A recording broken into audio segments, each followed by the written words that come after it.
Nah, ini termasuk kebetulan apa tidak ya? Yaitu kita ketahui pada waktu lalu, yaitu Rocky Gerung tiba-tiba menyebut Presiden Joko Widodo dengan kata-kata yang tidak pantas. Dan selang beberapa hari, di sini ada berita yaitu dari Kompas.com, yaitu Wapres ke-10 dan ke-12 Yusuf Kala lagi-lagi mengkritik pemerintahan Jokowi. Terbaru, ia sebut pemerintahan saat ini semakin otoriter, bahkan juga mirip seperti Orde Baru. Ya, kita ketahui kan saat ini, yaitu Rocky Gerung sedang dilaporkan oleh pendukung Presiden Joko Widodo. Bahkan juga tidak hanya satu saja, melainkan banyak pelaporan terhadap Rocky Gerung karena telah menyebut Presiden Joko Widodo yang tidak pantas. Apakah ini ada korelasinya? Padahal pada waktu lalu, yaitu ketika 2019, tepatnya 23 Februari. Di sini bahkan Yusuf Kala, Jokowi tidak mungkin otoriter dan nepotisme. Tetapi di sini tiba-tiba, yaitu Pak Yusuf Kala mengatakan hal demikian. Ya, kita ketahui memang Rocky Gerung saat ini sedang dilaporkan dan kemungkinan besar akan diproses oleh pihak yang berwenang. Tanda tanya besar, apakah ini adalah ya suatu kebetulan atau memang dikondisikan. Apalagi ditambah lagi, yaitu di sini HRS gugat Bapas Jakpus ke PT UN soal urusan tak dapat izin umroh. Nah, jika memang di sini tidak mendapatkan izin, maka ya bisa jadi perkataan Yusuf Kala yaitu memframing seolah-olah Presiden Joko Widodo itu otoriter dan bahkan juga mirip Orde Baru, karena pada waktu itu Rocky Gerung mengkritik, yang katanya mengkritik, tetapi menurut analisa saya itu menurut saya menghina. Itu juga dilaporkan. Nah, terus HRS mau umroh tidak mendapatkan izin, padahal juga di sini yaitu wajib lapornya sampai tanggal 10 Juni 2024. Nah, apakah ini akan memframing yaitu seolah-olah Presiden Joko Widodo otoriter dan mirip Orba? Ya, kita tidak tahu. Tetapi di sini jelas hampir sama dan hampir bersamaan, yaitu antara kejadian Rocky Gerung, Pak JK, dan ini HRS. Apakah ini ada benang merahnya ya? Yaitu mendekati Pilpres 2024 seolah-olah semuanya ya menyalahkan Presiden Joko Widodo lah, dengan isu yang kemarin adalah menjual IKN atau apa. Anda tidak ingat pada waktu dulu itu, yaitu tambang-tambang semua itu yang benar-benar dijual di asing, tetapi Anda diam saja. Malah Presiden Joko Widodo yang mengambil alih semua tambang yang dulu berpuluh-puluh tahun dikuasai oleh asing.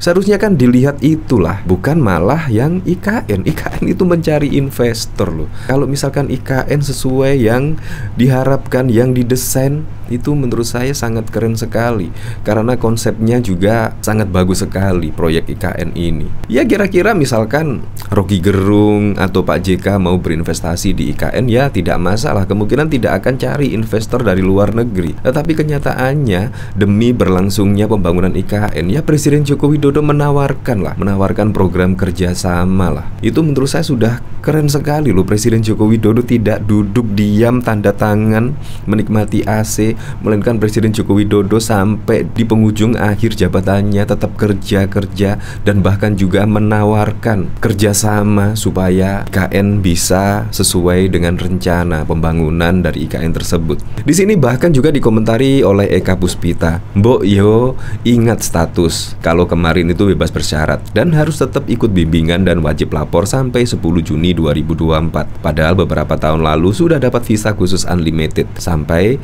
umroh bertahun-tahun di sana. Kok ya umroh mulu? Umroh kali ini mau berapa tahun lagi oh?" Ya, memang diketahui pada waktu dulu, yaitu HRS ini umroh hampir 3 tahun loh, 3 tahun lamanya. Apalagi saat ini sedang menjalani bebas bersyarat atau tahanan kota. Kurang tahulah, ini wajib lapor juga sampai 10 Juni 2024. Nah, di sini bahkan juga disindir umroh kali ini mau berapa tahun lagi. Nah, saya penasaran ya. Di sini yaitu tiba-tiba JK menyebut atau mengkritik pemerintahan Jokowi seperti Orde Baru atau otoriter. Di sini dari Tribun, Yusuf Kala soal kepemimpinan Jokowi yang lama-lama mirip Soeharto, gambarkan Orde Baru. Di sini Yusuf Kala sempat membandingkan kepemimpinan Orde Baru dengan pemerintahan Presiden Joko Widodo. Hal ini kala Wakil Presiden ke-10 dan ke-12 saat mengisi acara seminar anak muda untuk politik di gedung DPR RI Senayan, Jakarta pada Senin 31 Juli. Yusuf Kala menyoroti kondisi politik nasional kekinian.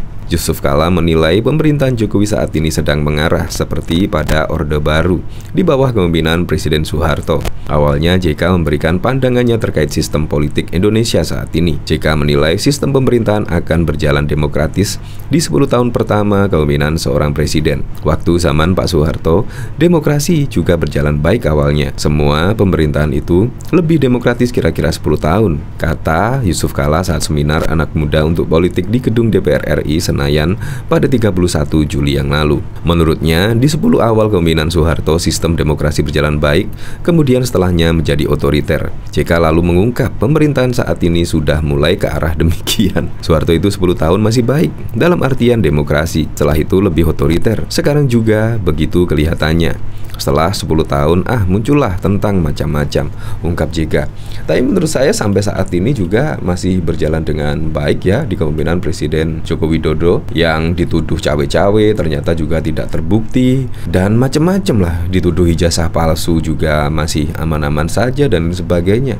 Saat ini juga masih aman-aman kok. Nah, dari sini saya penasaran ya, kira-kira komentar-komentarnya bagaimana ya ketika HRS gugat Bapas Jakbus ke PT UN soal urusan tak dapat izin umroh. Padahal di sini juga sudah jelas lah, wajib lapornya itu sampai 10 Juni 2024. Di sini dari Karina Wung, berharap kalau dia umroh lagi ya untuk selama-lamanya aja di sana. Iya, saya mending ngurus visa unlimited kayak yang dulu. Kalau di sini kagak bisa keluar-keluar, dan kalau di sana pasti keluar-keluar isu provokasi. Apa ya bisa di sana keluar-keluar. Di sini bahkan juga sambil menyertakan Rizik bebas bersyarat tapi wajib lapor dan ikut bimbingan hingga tahun 2024. Nah, apakah dari sini tidak betah ya, yaitu ikut bimbingan dan wajib lapor? Yang dideportasi dari suatu negara, sanksinya tidak dapat berkunjung ke negara tersebut selama beberapa tahun. Apalagi statusnya bebas bersyarat dan harus wajib lapor dan ikut bimbingan sampai 2024. Nah, kalau di sini kan sudah jelas ya. Jadi di sini memang masa percobaan bebas bersyarat HRS sampai 10 Juni 2024. Jadi seharusnya HRS itu paham betul ya, karena memang di sini harus wajib lapor sampai tahun 2024, tepatnya bulan Juni. Mau provokasi dari tempat mondoknya. Ya, seperti itulah kira-kira komentar-komentar dari para netizen. Nah, dari sini coba kita lihat komentarnya ya di sini. Curhatan mengiris hati dari penikmat orba yang kenyamanannya dipreteli rezim Jokowi. Presiden melaporkan Zainal Ma'arif ke polisi. Bakar foto SBY 4 mahasiswa ditangkap, dan masih banyak lagi. Dilaporkan SBY ke polisi. Apa tanggapan Firman Wibawa? Mirip dari Konoha. Bahkan pada saat ini, yaitu ketika Rocky Gerung yang terang benderang sudah, menurut saya sih sudah menghina ya Presiden Joko Widodo, presiden pun juga enggan melaporkan dari Rocky Gerung. Jadi menurut saya kritikan dari Pak Yusuf Kala di sini kurang benar, tidak tepat kalau dialamatkan ke Presiden Joko Widodo. Ya, apakah ini juga terkait Pilpres 2024 yang notabene Pak Yusuf Kala adalah mendukung Capres Anies Baswedan.